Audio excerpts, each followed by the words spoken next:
आज का दिन संपूर्ण संसार क्रिसमस का पर्व मना रहा है। हमें मालूम है, इस बात को हम बार बार दोहराते हैं, दिसंबर 25 जिसे प्रभु यीशु मसीह के जन्म दिन के रूप में मनाया जाता है, उसका कोई आधार वचन में हम नहीं पाते।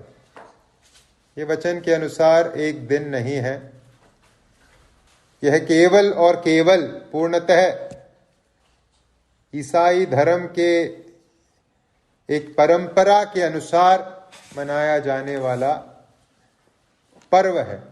न तो पौलुस ने इसे मनाया, न पतरस ने इसे मनाया, न प्रभु यीशु मसीह ने इस प्रकार से मनाने के लिए कोई बात कही, आदेश दिया। लेकिन जब हम इस बात को कहते हैं कि दिसंबर 25 प्रभु यीशु मसीह का जन्म नहीं है, लेकिन इसके साथ इस बात को जोड़ने की जरूरत है कि प्रभु यीशु मसीह का जन्म एक वास्तविकता है। प्रभु यीशु मसीह के जन्म को कोई इनकार नहीं कर सकता। वो एक ऐतिहासिक घटना है। जब लूका रचित सुसमाचार में लूका प्रभु यीशु मसीह के जन्म के बारे में विवरण देते हैं, वहां लूका अगर चाहे तो प्रभु यीशु मसीह कब जन्मे उस दिन का ब्यौरा दे सकते थे। जब हम लूका रचित सुसमाचार को पढ़ते हैं, उसके अध्याय नंबर 2 को, वहां लूका प्रभु यीशु मसीह के जन्म के बारे में जब लिखते हैं, बहुत करीब हैं ये कहने से कि यीशु मसीह का जन्म कब हुआ या किस दिन हुआ, किस समय हुआ। लेकिन वहां लूका ने ऐसी कोई बात नहीं की। उसके पहले अध्याय में, दूसरे अध्याय के पहले आयत में, पहले और दूसरे आयत में केवल लूका उस ऐतिहासिक संदर्भ को बताकर प्रभु यीशु के जन्म का वर्णन देने लगे। लूका 2 का 1 और 2 में लिखा है, उन दिनों में अगुस्तुस कैसर की ओर से आज्ञा निकली कि सारे जगत के लोगों के नाम लिखे जाए। यह पहली नाम लिखाई उस समय हुई जब क्विरिनियुस सीरिया का हाकिम था। बहुत करीब थे लूका ये बताने से कि यीशु मसीह का जन्म कब हुआ, किस दिन हुआ या किस एक्सैक्ट समय हुआ, लेकिन उन्होंने वो बताया नहीं। पवित्र आत्मा की अगुवाई वहां नहीं हुई। केवल इतना बताया कि पहले सेंसस के समय जो फलाने गवर्नर के समय में हुआ था, यीशु मसीह का जन्म हुआ। तो प्रभु यीशु मसीह का जन्म ऐतिहासिक है। उसके विषय में बाइबल में, इतिहास में हमारे पास स्पष्ट सबूत है। लेकिन प्रभु यीशु मसीह का जन्म दिसंबर 25 को हुआ, यह महज एक परंपरागत विश्वास है। इसका बाइबल के साथ कोई सरोकार नहीं। लेकिन अच्छी बात है जब साल में एक बार संसार यीशु के जन्म को मनाता है, चाहे गलत दिन ही सही। उस जन्म से जुड़ी खासियत को, विशेषता को, इस ऐतिहासिक सच्चाई के संदर्भ को सीखना, जानना, समझना। आज जब यह संसार क्रिसमस का पर्व मना रहा है, मैं आज आपके सामने क्रिसमस के इस घटना से या प्रभु यीशु मसीह के जन्म के इस ऐतिहासिक घटना के द्वारा परमेश्वर के संबंध में कुछ परमेश्वर के विशिष्टताओं को आपके सम्मुख रखना चाहूंगा। परमेश्वर के विशिष्टताओं को किस प्रकार से यीशु मसीह का जन्म उजागर करने का कार्य करता है, इस बात को आज मैं आपके सम्मुख लेकर आना चाहता हूं। देखिए, जहां तक परमेश्वर को समझने की बात है, जब तक परमेश्वर अपने आप को प्रकट नहीं करेंगे, मनुष्य परमेश्वर को समझ नहीं सकता। जब तक परमेश्वर अपने आप को प्रकट नहीं करेंगे, परमेश्वर को मनुष्य नहीं समझ सकता। परमेश्वर को जानना मनुष्य के लिए अपने बलबूते में असंभव है। मुमकिन नहीं है कि परमेश्वर को मनुष्य स्वयं से ढूंढे और परमेश्वर को जाने, ये अपने आप में मनुष्य के लिए नामुमकिन है। जब तक परमेश्वर स्वयं पहल न करे और अपने आप को प्रकट न करे, परमेश्वर को जानना मनुष्य के लिए नामुमकिन है। और एक जो तरीका जिसके माध्यम से परमेश्वर ने अपने अनुग्रह में अपने आप को प्रकट किया है, वो है परमेश्वर के कर्म, परमेश्वर के कार्य। आज भजन संहिता 136 में हम पढ़ रहे थे, उसको छोड़ अन्य कोई बड़े बड़े आश्चर्य कर्म नहीं करता। परमेश्वर अपने कर्मों के द्वारा, आश्चर्य कर्मों के द्वारा अपने आप को प्रकट करते हैं। और एक जो कर्म या एक जो कार्य जिसके द्वारा परमेश्वर ने अपने आप को सबसे बड़े रूप में प्रकट किया है, वो है प्रभु यीशु मसीह का देह धारण, प्रभु यीशु मसीह का जन्म। प्रभु यीशु मसीह का जन्म या प्रभु यीशु मसीह का देह धारण परमेश्वर का एक ऐसा कार्य है जिसके माध्यम से परमेश्वर ने अपने आप को सबसे बड़े रीति में प्रस्तुत करने का कार्य किया। जब हम इस विषय को परखते हैं कि परमेश्वर के देह धारण के द्वारा हम परमेश्वर की कौन कौन सी विशेषताओं को, विशिष्टताओं को, बातों को जान सकते हैं, ये विषय अपने आप में बहुत गहरा है, बहुत बड़ा है। हमारे पास उतना समय नहीं कि परमेश्वर के उन सभी विशिष्टताओं को हम परखें जो देह धारण के द्वारा परमेश्वर ने प्रस्तुत करने का कार्य किया।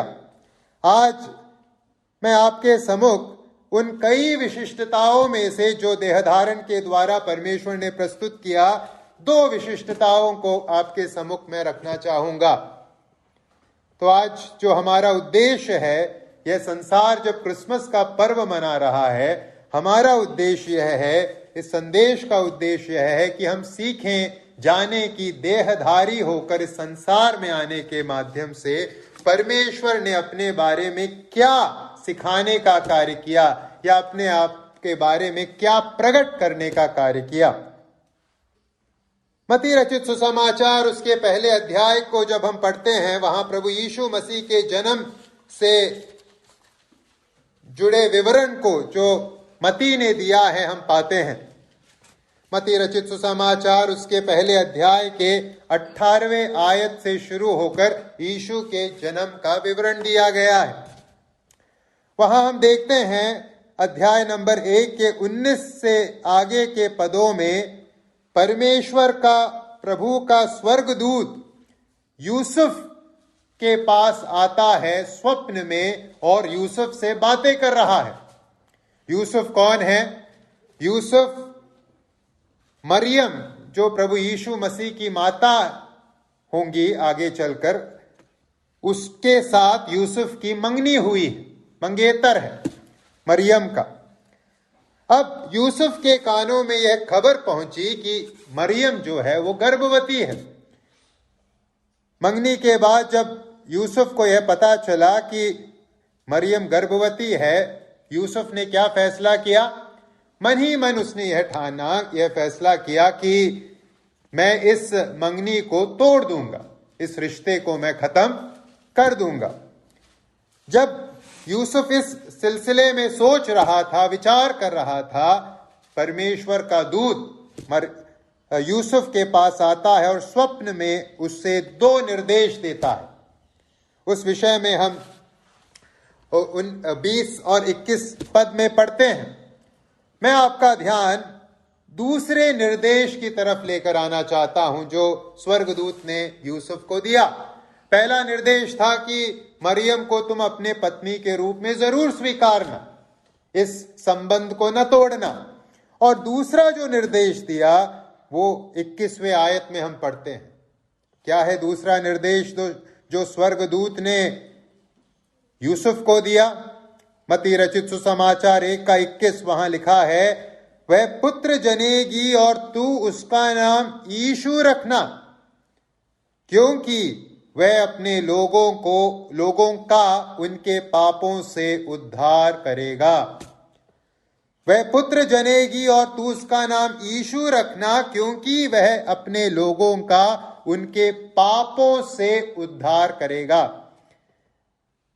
जो नाम है, बाइबल के संदर्भ में नाम का एक बहुत विशेष महत्व होता है। हमने ये बात बहुत बार सीखी है। बाइबल में जो नाम दिए जाते हैं, या इब्रानी समाज के अंतर्गत, यहूदियों के अंतर्गत जो नामकरण होता है, उसका बहुत एक विशेष, उसका एक महत्व होता है।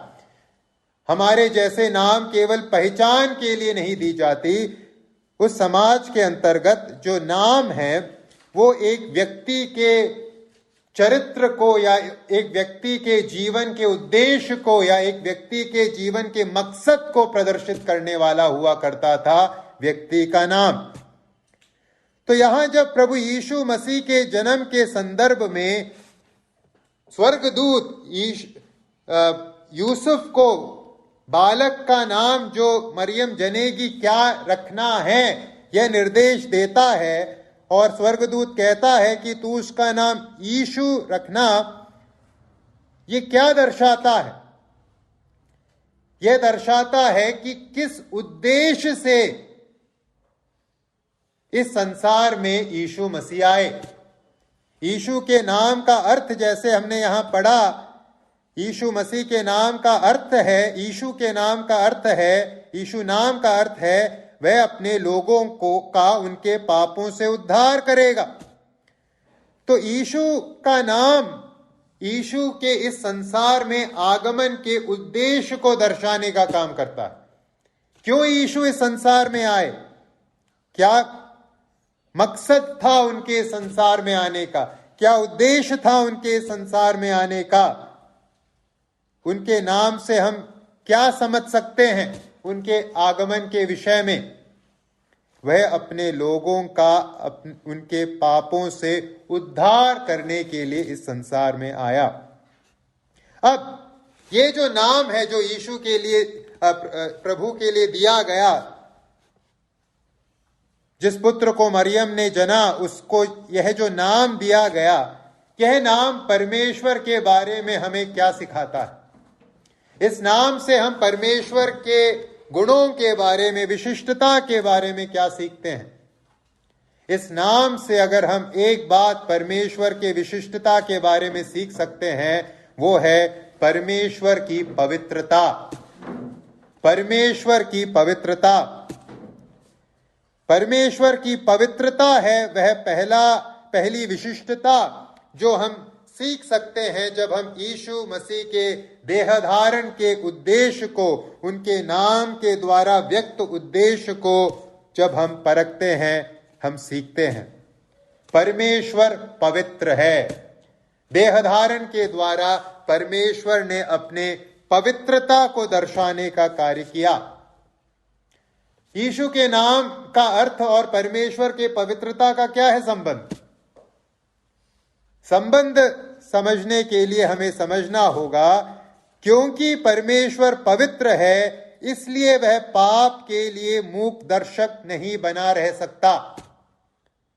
परमेश्वर क्योंकि पवित्र है, वो पाप को नजरअंदाज नहीं कर सकता।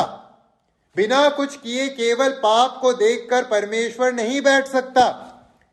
परमेश्वर को पाप के प्रति प्रत्युत्तर स्वरूप कुछ करना होगा, पाप का जवाब देना होगा, क्योंकि परमेश्वर पवित्र है।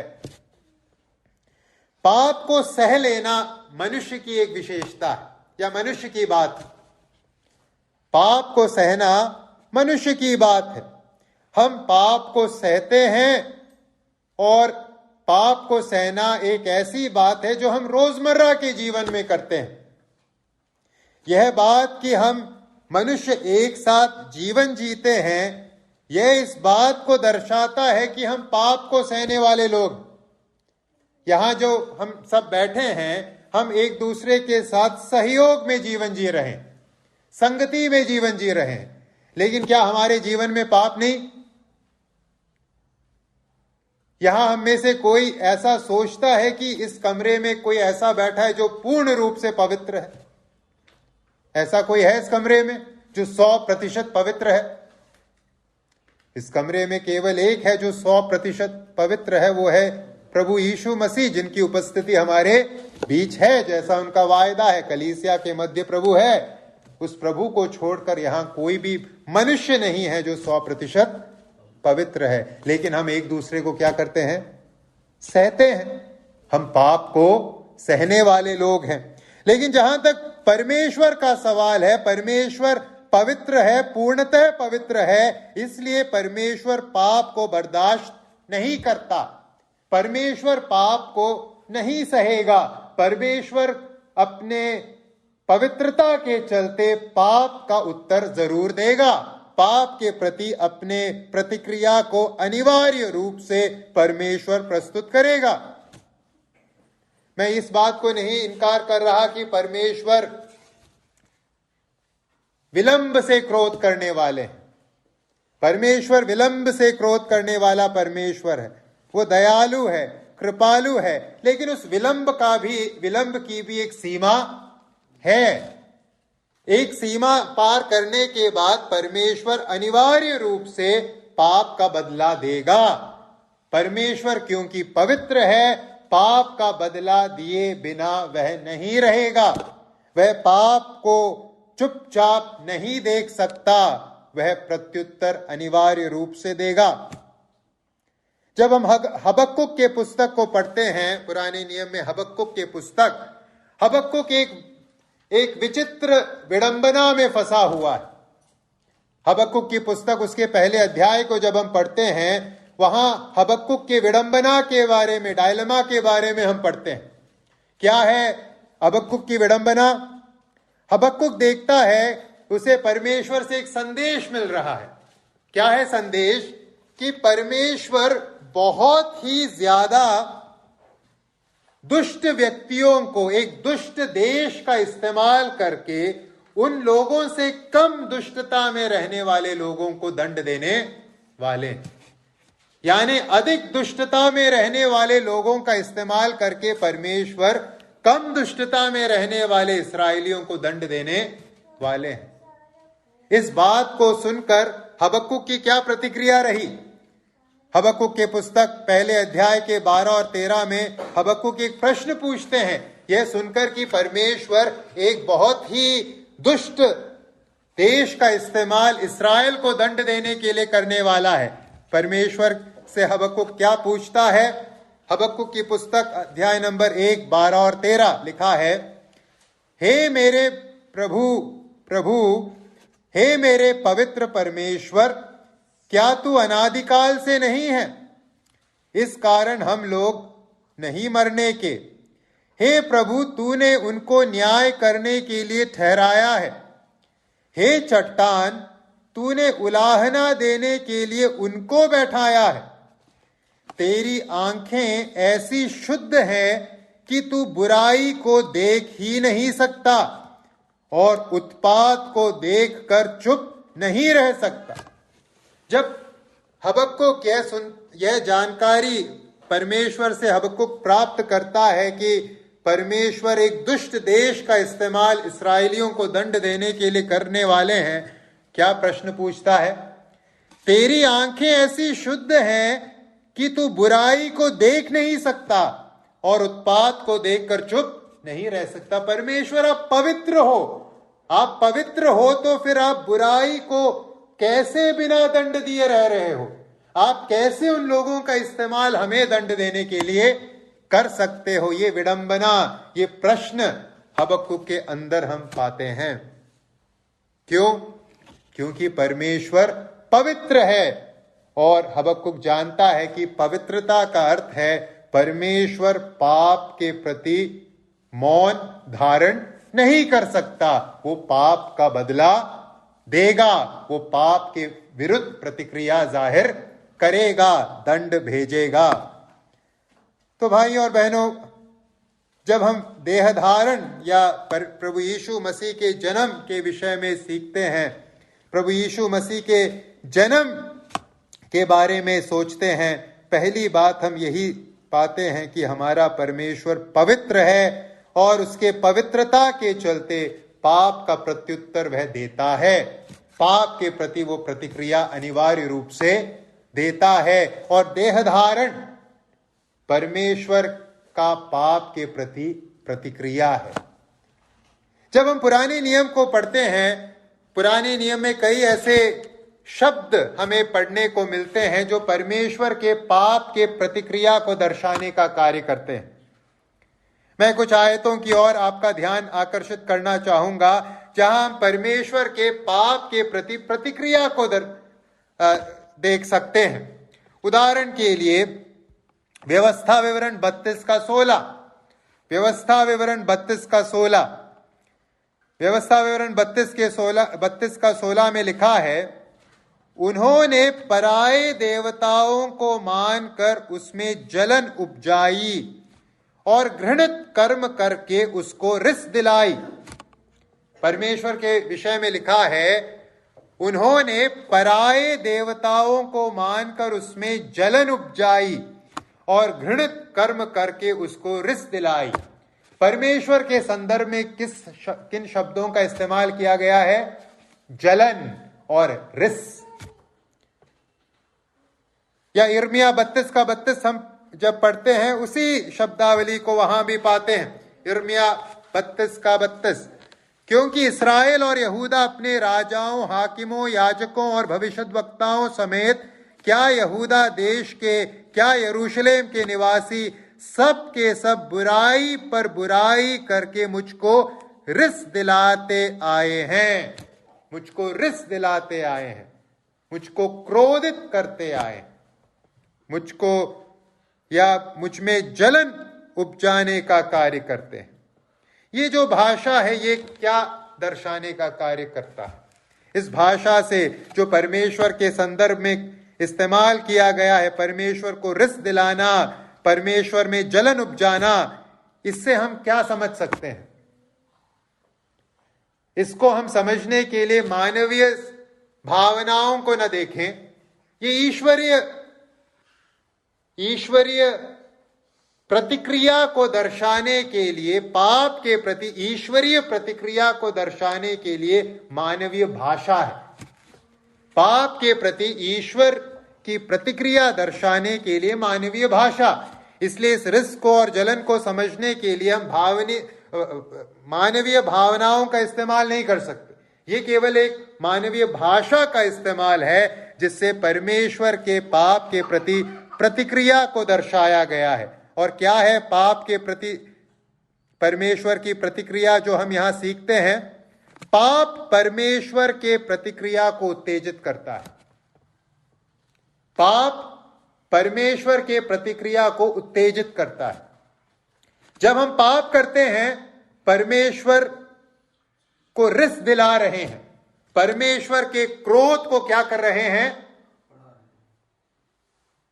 बढ़ा रहे हैं या उसमें चिंगारी लगा रहे हैं। परमेश्वर के धर्म में क्रोध। क्या होगा जब आप पत्थर उठाकर मधुमक्खी के छत्ते पर मारोगे जो मधुमक्खी से भरी हुई है? क्या होगा? अनिवार्य रूप से एक प्रतिक्रिया होगी। वो मधुमक्खी अब उस छत्ते पर नहीं होगी और कहीं होगी। उसी प्रकार से जब हम पाप करते हैं, अनिवार्य रूप से परमेश्वर के क्रोध को क्या करते हैं? हम उत्तेजित करने का कार्य करते हैं, प्रवोक करने का कार्य करते हैं। परमेश्वर क्योंकि पवित्र है, उस पवित्रता के चलते परमेश्वर पाप को बर्दाश्त नहीं करेगा। वो अपने धर्म में पवित्र क्रोध को, पाप के प्रति अपने क्रोध को दर्शाएगा। आगे हम कुछ आयतों को जब हम पढ़ते हैं, और भी कुछ शब्दों का इस्तेमाल किया गया है परमेश्वर के क्रोध को दर्शाने के लिए। उदाहरण के लिए यिर्मयाह 4 का 4, यिर्मयाह 4 का 4, वहां क्या है शब्द जिसका इस्तेमाल किया गया है परमेश्वर के क्रोध को या पाप के प्रति परमेश्वर के प्रतिक्रिया को दर्शाने के लिए? यिर्मयाह 4 का 4, हे यहूदा के लोगों और यरूशलेम के निवासियों, प्रभु के लिए अपना खतना करो, हाँ अपने मन का खतना करो, नहीं तो तुम्हारे बुरे कामों के कारण मेरा क्रोध आग के समान भड़केगा। प्रभु कहते हैं मेरा क्रोध आग के समान भड़केगा। यहोशू 7:1 में भी हम इसी शब्द का इस्तेमाल पाते हैं, भड़कने के शब्द का या आग के समान भड़कने के शब्द का। यहोशू 7:1, परंतु इस्राएलियों ने अर्पण की वस्तु के विषय में विश्वासघात किया, अर्थात यहूदा गोत्र का आकान जो जेरहवंशी जब्दी का पोता और कर्मी का पुत्र था, उसने अर्पण की वस्तुओं में से कुछ ले लिया। इस कारण प्रभु का कोप इस्राएलियों पर भड़क उठा। पहले हमने शब्द में सीखा परमेश्वर का क्रोध उत्पन्न होता है जब हम पाप करते हैं। पाप के प्रति परमेश्वर की प्रतिक्रिया क्रोध के रूप में होती है। यहां जलते हुए क्रोध का इस्तेमाल किया गया एक तरीके से। आग के समान परमेश्वर का क्रोध क्या हो रहा है? जल रहा है, भड़क रहा है। ये क्या दर्शाता है? जब आग जलता है तो क्या होता है? जब आग जलता है उसके फलस्वरूप किस प्रकार की अवस्था को हम पाते हैं? विनाश की अवस्था को हम पाते हैं। जब परमेश्वर का क्रोध भड़कता है वो किस अवस्था की ओर लेकर जाता है? वो दंड की अवस्था की तरफ लेकर या न्याय की अवस्था की तरफ लेकर जाता है। तो पाप के प्रति परमेश्वर की प्रतिक्रिया हमने 2 शब्दों के अंतर्गत देखी, रिस या जलन। मतलब परमेश्वर पाप के प्रति अनिवार्य रूप से प्रतिक्रिया देगा। और भड़कना, क्रोध का भड़कना जो हमने सीखा, ये शब्द इस बात को सूचित करता है कि परमेश्वर का क्रोध पाप को दंड जरूर देगा। पर प्रतिक्रिया के रूप में परमेश्वर पाप का न्याय अनिवार्य रूप से करेगा। और एक जो शब्द जिसका इस्तेमाल पुराने नियम में विशेषकर परमेश्वर के पाप के प्रति प्रतिक्रिया को दर्शाने के लिए किया गया है वो है शांति। शांति। यहेजकेल 5:13, यहेजकेल की पुस्तक 5:13। इन आयतों को बाद में जरूर पढ़िएगा, मनन कीजिएगा।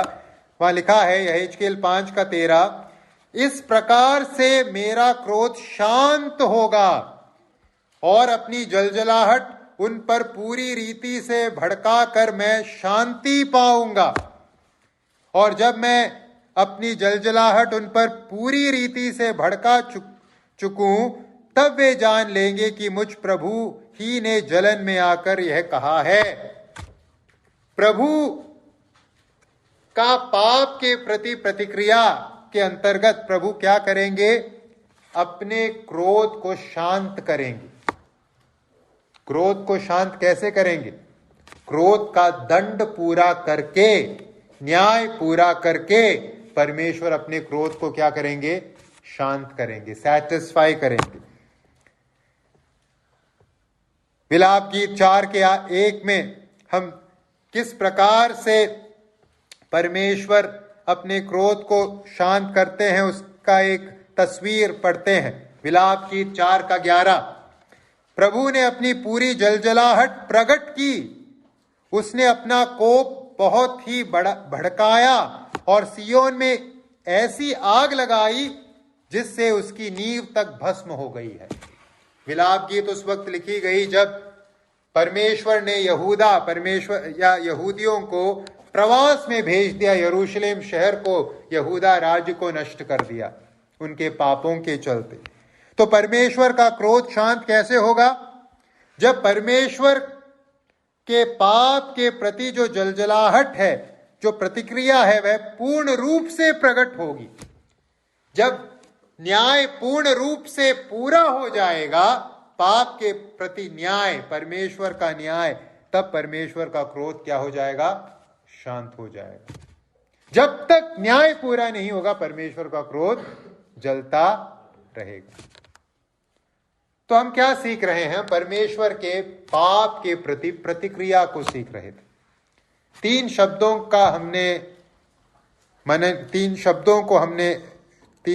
पर हमने मनन किया। रिस या क्रोध, परमेश्वर में पाप रिस पैदा करने का कार्य करता है। परमेश्वर पाप को देखकर तटस्थ नहीं रह सकता, वो पाप के प्रति क्रोधित होता है। दूसरी बात हमने सीखी, पाप के प्रति क्रोध परमेश्वर का जलता है। जलने का अर्थ क्या है? वो एक न्याय के तरफ ले जाता है। परमेश्वर पाप के प्रति न्याय अनिवार्य रूप से दिखाएंगे। वो है परमेश्वर के क्रोध की समाप्ति, जब न्याय पूरा होगा। और वही बात हमने तीसरे शब्द में सीखी, परमेश्वर के क्रोध को शांत होता हुआ कब हम देखेंगे? जब न्याय पूरा होगा, दंड पूरा होगा, तब परमेश्वर का क्रोध क्या हो जाएगा? शांत हो जाएगा।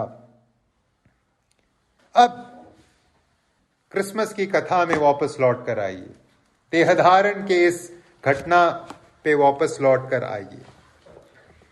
क्यों प्रभु यीशु मसीह देहधारी होकर इस संसार में आए? परमेश्वर के पाप के प्रति प्रतिक्रिया के इन तीनों पहलुओं को अपने जीवन में पूरा करने के लिए इस संसार में देहधारी होकर आए। यहां हमने पढ़ा मत्ती 1:21 में, वह पुत्र जनेगी और तू उसका नाम यीशु रखना, क्योंकि वह अपने लोगों का उनके पापों से उद्धार करेगा। परमेश्वर इस संसार में देहधारी होकर आया, लोगों का उनके पापों से उद्धार करने। ये उद्धार कैसे करेंगे प्रभु?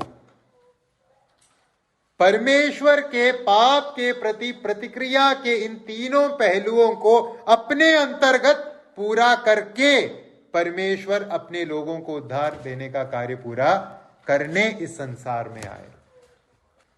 तो जब हम क्रिसमस के इस पर्व के द्वारा परमेश्वर के विशिष्टता के बारे में मनन करते हैं, कौन सी विशिष्टता हम पाते हैं? परमेश्वर पवित्र है, परमेश्वर अपने पवित्रता के अंतर्गत पाप का जवाब देगा, और उसी जवाब को हम देहधारण के अंतर्गत पाते हैं। उसी पाप के जवाब को, पाप के दंड को पूरा करने देहधारी होकर अपने पवित्रता को दर्शाकर परमेश्वर इस संसार में आए। देहधारण परमेश्वर के पूर्ण पवित्रता का सबसे बड़ा एक सबूत है, जो मानव जाति के सामने परमेश्वर ने स्वयं रखा है। देहधारण के द्वारा परमेश्वर ने पाप के प्रति अपने अनिवार्य प्रतिक्रिया के सभी पहलुओं को पूरा करने का कार्य किया है। अब इसमें से कोई भी पहलू जिसकी हमने चर्चा की बची नहीं, बिना पूरा हुए बची नहीं है, क्योंकि देहधारण के माध्यम से इन पूरे पहलुओं को परमेश्वर ने क्या किया है? पूरा कर दिया है। अब इस संदर्भ में हम दूसरे परमेश्वर के विशिष्टता को देख सकते हैं। परमेश्वर ने, अब सवाल यह उठता है, देहधारण के अंतर्गत कैसे परमेश्वर ने अपने पाप के प्रति प्रतिक्रिया को पूरा किया? किस प्रकार से? परमेश्वर पवित्र है, इसलिए परमेश्वर को पाप के प्रति प्रतिक्रिया देनी होगी। अब प्रश्न ये है, देहधारण के माध्यम से परमेश्वर ने किस प्रकार से पाप के प्रति अपने प्रतिक्रिया को पूरा करने का काम किया? उत्तर के रूप में हम पाते हैं, परमेश्वर ने अपने महान प्रेम को हम पापियों के प्रति दर्शाते हुए अपने पाप के प्रति प्रतिक्रिया को पूरा करने का कार्य किया।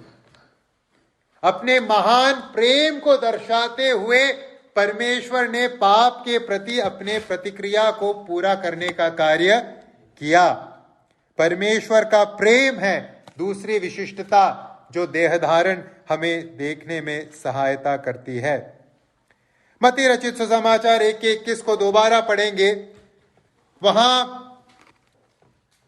जब स्वर्गदूत ने यूसुफ से कहा, वह पुत्र जनेगी और तू उसका नाम यीशु रखना, क्योंकि वह अपने लोगों को उनके पापों लोगों का उनके पापों से उद्धार करेगा।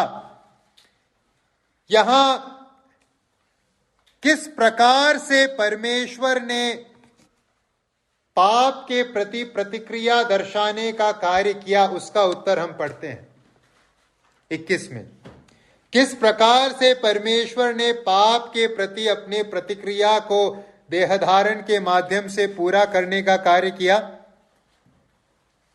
नष्ट करके नहीं, पापियों का उद्धार करने के द्वारा परमेश्वर ने अपने प्रेम को प्रदर्शित किया और संग ही संग पाप के प्रति अपने प्रतिक्रिया को भी पूरा करने का कार्य किया। यहां लिखा है क्योंकि वह अपने लोगों का उनके पापों से उद्धार करेगा। उद्धार के द्वारा परमेश्वर ने अपनी प्रतिक्रिया दर्शाई। परमेश्वर ने देहधारी होकर अपने महान प्रेम को हमारे प्रति दर्शाया। कैसे? हमारे लिए एक विकल्प भेजकर, हमारे लिए एक विकल्प तैयार करके परमेश्वर ने अपने प्रेम को दर्शाने का कार्य किया। परमेश्वर की पवित्रता क्या मांग करती है? परमेश्वर की पवित्रता यह मांग करती है कि परमेश्वर अपने पाप के प्रति क्रोध को, पाप के दंड को पापियों के ऊपर डाले और अपने पाप के प्रति अपने क्रोध को शांत करे। यह है परमेश्वर के पवित्रता की मांग। लेकिन परमेश्वर ने उस पवित्रता के मांग को, अपने उस चरित्र के मांग को किस प्रकार से पूरा किया? पापियों के ऊपर परमेश्वर ने पाप का दंड नहीं भेजा, पाप का न्याय पापियों के ऊपर नहीं भेजा। परमेश्वर ने एक नया विकल्प लाकर खड़ा किया और उस विकल्प ने दोषी मानव जाति के स्थान पर पाप के प्रति परमेश्वर के क्रोध को अपने ऊपर उठाया, पाप के न्याय को, पाप के दंड को अपने ऊपर उठाया। इस प्रकार से एक विकल्प देकर पापियों को उस दंड से बचाने का मार्ग तैयार करके देहधारण के माध्यम से परमेश्वर ने अपने प्रेम को दर्शाने का कार्य किया। तो विकल्प देना या प्रतिस्थापन वह रास्ता था जिसके माध्यम से परमेश्वर ने अपने पवित्रता को दर्शाया बिना हमें नष्ट किए और अपने प्रेम को दर्शाया बिना पाप को किसी भी प्रकार से अंगीकार करके। प्रतिस्थापन वह रास्ता था जिसके माध्यम से परमेश्वर ने अपने पवित्रता को दर्शाया पापियों को दंड दिए बिना और अपने प्रेम को दर्शाया पाप को मंजूरी दिए बिना। तो प्रतिस्थापन के माध्यम से हम परमेश्वर के पवित्रता और परमेश्वर के प्रेम दोनों को जाहिर होता हुआ पाते हैं। अब सवाल यह है, कौन है वह विकल्प जिसके ऊपर परमेश्वर ने अपने न्यायपूर्ण क्रोध को डालने का कार्य किया? परमेश्वर ने पापियों पर अपने न्यायपूर्ण क्रोध को नहीं भेजा, विकल्प के ऊपर भेजा और अपने प्रेम को दर्शाया। अब सवाल यही, विकल्प कौन है? फिर से हम मत्ती रचित सुसमाचार 1:23 में उस विकल्प को पाते हैं, या लूका रचित सुसमाचार 2:11 में उस विकल्प के पहचान को पाते हैं जिसे परमेश्वर ने तैयार किया हम पापियों के क्रोध को उस पर डालने के लिए। कौन है वह विकल्प? लूका 2:11 और मत्ती 1:23। लूका 2:11 उस विकल्प की पहचान लिखी गई है कि आज दाऊद के नगर में तुम्हारे लिए एक उद्धारकर्ता जन्मा है और यही मसीह प्रभु है। ये प्रभु है। ये विकल्प कौन है? जो मानव जाति के पापों का दंड अपने ऊपर ले लेगा, परमेश्वर के क्रोध के उस कटोरे को अपने ऊपर ले लेगा। वो मसीह प्रभु है, वो परमेश्वर है। और मत्ती 1:23 में क्या है पहचान? देखो, एक कुमारी गर्भवती होगी और एक पुत्र जनेगी और उसका नाम इमैनुएल रखा जाएगा, जिसका अर्थ है परमेश्वर हमारे साथ। तो इन दो आयतों को जो प्रभु के जन्म के संदर्भ में बताए गए, इन कथनों को जब हम जोड़ते हैं, किस निष्कर्ष पर हम पहुंचते हैं? कौन है यह विकल्प जिसको परमेश्वर ने अपने प्रेम के अंतर्गत तैयार किया, पाप के प्रति उनके न्यायपूर्ण क्रोध को लेने के लिए? कौन है यह विकल्प? स्वयं परमेश्वर। स्वयं परमेश्वर, प्रभु मसीह परमेश्वर वह विकल्प बनकर इस संसार में आया ताकि हम पापियों के पापों का दंड अपने ऊपर उठाए और उस क्रोध को शांत करे जो पाप के कारण भड़का हुआ था और जिसके शांत हुए बिना हम बच नहीं सकते थे। दूसरा कोरिन्थियों 5:19, दूसरा कोरिन्थियों 5:19, फिर से हम वहां इस विकल्प के पहचान को पाते हैं। कौन था यीशु जो क्रूस पर मरा, जो इस संसार में इसीलिए आया कि वो मरे? दूसरा कोरिन्थियों 5:19, अर्थात परमेश्वर ने मसीह में होकर अपने साथ संसार का मेल मिलाप कर लिया। परमेश्वर ने मसीह में होकर, तो मसीह कौन है? परमेश्वर है मसीह। या फिलिपियों 2:6-8 परिचित एक भाग है। फिलिपियों 2:6-8 कौन है यह विकल्प? फिलिपियों 2:6-8, जिसने परमेश्वर के स्वरूप में होकर भी परमेश्वर के तुल्य होने को अपने वश में रखने की वस्तु न समझा, वरन अपने आप को ऐसा शून्य कर दिया और दास का स्वरूप धारण किया और मनुष्य की समानता में हो गया और मनुष्य के रूप में प्रकट होकर अपने आप को दीन किया और यहां तक आज्ञाकारी रहा कि मृत्यु, हां क्रूस की मृत्यु भी सह ली। तो इन सब आयतों से हम क्या निष्कर्ष निकालें? कौन था यह विकल्प जिसे परमेश्वर ने मानव जाति के प्रति उनके पाप के प्रतिक्रिया को पूरा करने के लिए तैयार किया? कौन है वह विकल्प? स्वयं परमेश्वर। यीशु मसीह कौन है? परमेश्वर, 100% परमेश्वर, अनादिकाल का परमेश्वर, जो आज से 2000 वर्ष पहले एक अतिरिक्त पहचान ग्रहण करके संसार में आया। और वो पहचान क्या थी? 100% मनुष्यत्व। 100% परमेश्वर, 100% मनुष्यत्व धारण करके संसार में आया। वही है क्रिसमस की कथा की विशेषता, परमेश्वर का प्रेम। परमेश्वर ने एक विकल्प को भेजकर हमारे प्रति दर्शाया। अब ये सवाल उठता है, परमेश्वर ने देहधारी होकर 100% परमेश्वर, 100% मनुष्यत्व धारण करके किस प्रकार से उसने परमेश्वर के पाप के प्रतिक्रिया को पूरा किया? किस प्रकार से? हमने पुराने नियम में 3 शब्दों को देखा और सीखा किस प्रकार से परमेश्वर के पाप के प्रति प्रतिक्रिया को उन शब्दों के अंतर्गत दर्शाया गया है। अब जब हम नए नियम में प्रभु यीशु मसीह के जीवन को देखते हैं, हम पाते हैं उन तीनों अर्थों में प्रभु यीशु मसीह का जीवन परमेश्वर के क्रोध के प्रतिक्रिया को अपने ऊपर लेने का कार्य करता है। सबसे पहले हमने सीखा परमेश्वर के क्रोध की प्रतिक्रिया के लिए किस शब्द का इस्तेमाल किया गया था? रिस शब्द का इस्तेमाल किया गया था, क्रोध शब्द का इस्तेमाल किया गया था। पाप परमेश्वर के क्रोध को उभारने का कार्य करता है। पाप हमें परमेश्वर के सामने दोषी ठहराता है, क्योंकि पाप परमेश्वर के पवित्रता का उल्लंघन है। इसलिए पाप परमेश्वर के क्रोध को लेकर आता है। प्रभु यीशु मसीह में हम क्या पाते हैं? यीशु मसीह जब इस संसार में मानव रूप धारण करके आए, उन्होंने क्या किया? दूसरा कोरिन्थियों 5:21 में लिखा है, दूसरा कोरिन्थियों 5:21, जो पाप से अज्ञात था उसी को उसने हमारे लिए पाप ठहराया। जो पाप से अज्ञात था उसी को उसने हमारे लिए क्या ठहराया? पाप ठहराया। दोषी कौन था? किसने परमेश्वर को रिस दिलाने का काम किया था? मेरे पाप ने, आपके पाप ने। दोषी हम थे परमेश्वर के सम्मुख, लेकिन यीशु मसीह में हम क्या पाते हैं? जो पाप से अज्ञात था उसी को उसने हमारे लिए पाप ठहराया।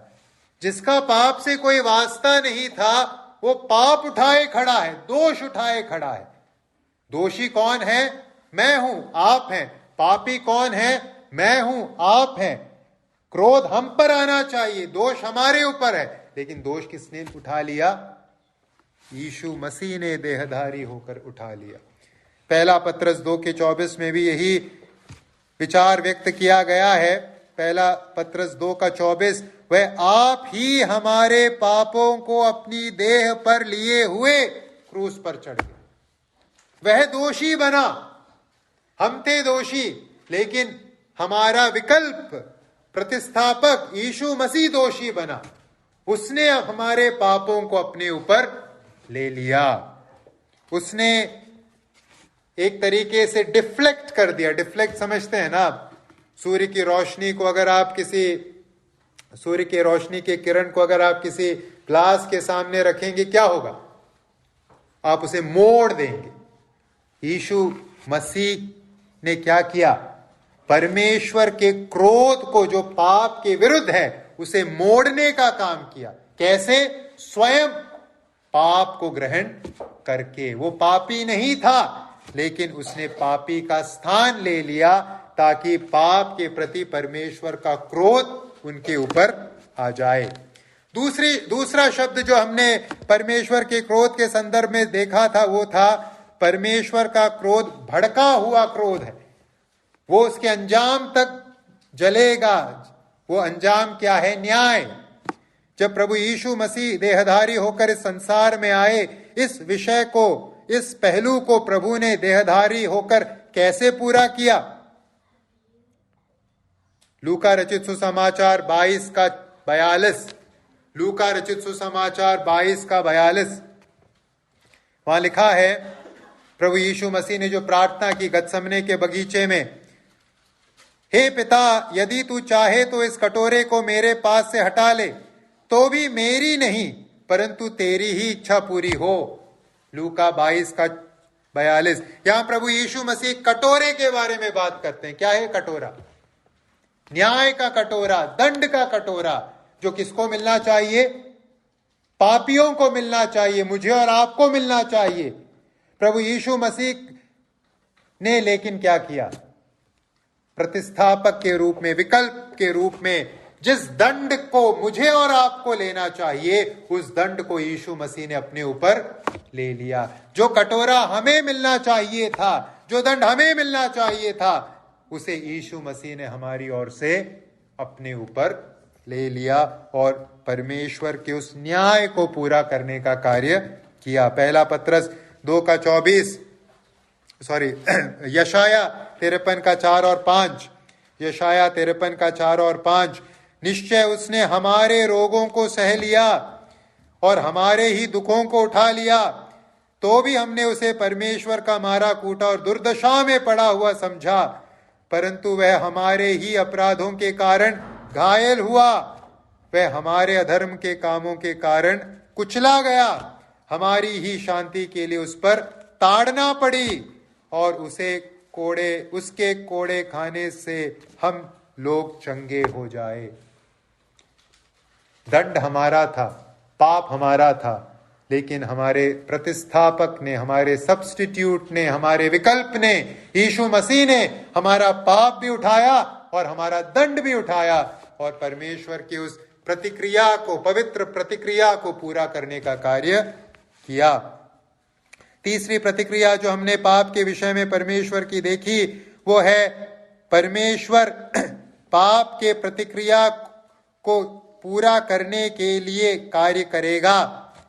पाप का क्रोध जो भड़का है, परमेश्वर का क्रोध पाप के प्रति जो भड़का है, उसका शांत होना जरूरी है, पूरा होना जरूरी है, प्रायश्चित जरूरी है। और यीशु मसीह ने कैसे क्या किया? देहधारी होकर इसी प्रायश्चित को, क्रोध को शांत करने का कार्य किया। रोमियो की पत्री 3 अध्याय के 25वें आयत में, रोमियो 3:25, उसे परमेश्वर ने उसके लहू के कारण एक ऐसा प्रायश्चित ठहराया जो विश्वास करने से कार्यकारी होता है। यीशु मसीह कौन है? प्रायश्चित, परमेश्वर के पाप के प्रति क्रोध को शांत करने वाला माध्यम। स्वयं अपने ऊपर हमारे पाप को लेकर, स्वयं अपने ऊपर हमारे पाप के दंड को लेकर यीशु मसीह ने प्रायश्चित किया। किसके पापों का? हमारे पापों का। इसलिए अब परमेश्वर का क्रोध जो है पाप के प्रति यीशु मसीह में क्या हो चुका है? शांत हो चुका है, सेटिस्फाई हो चुका है। अब कोई कुछ बाकी नहीं है पूरा करने के लिए। जो पूरा करना था, जो पाप के प्रति परमेश्वर की प्रतिक्रिया जाहिर होनी थी यीशु मसीह के अंतर्गत, वो प्रतिक्रिया क्या हो गई है? पूरी हो गई है। भाई और बहनों, पाप का केवल 2 ही गंतव्य है। पाप केवल 2 गंतव्य में जाकर समाप्त हो सकता है, तीसरा कोई विकल्प नहीं है। स्वाभाविक गंतव्य है नरक। जो पापी है वो कहां जाएगा? नरक जाएगा। लेकिन जो दूसरा गंतव्य है वो है क्रूस या यीशु मसीह।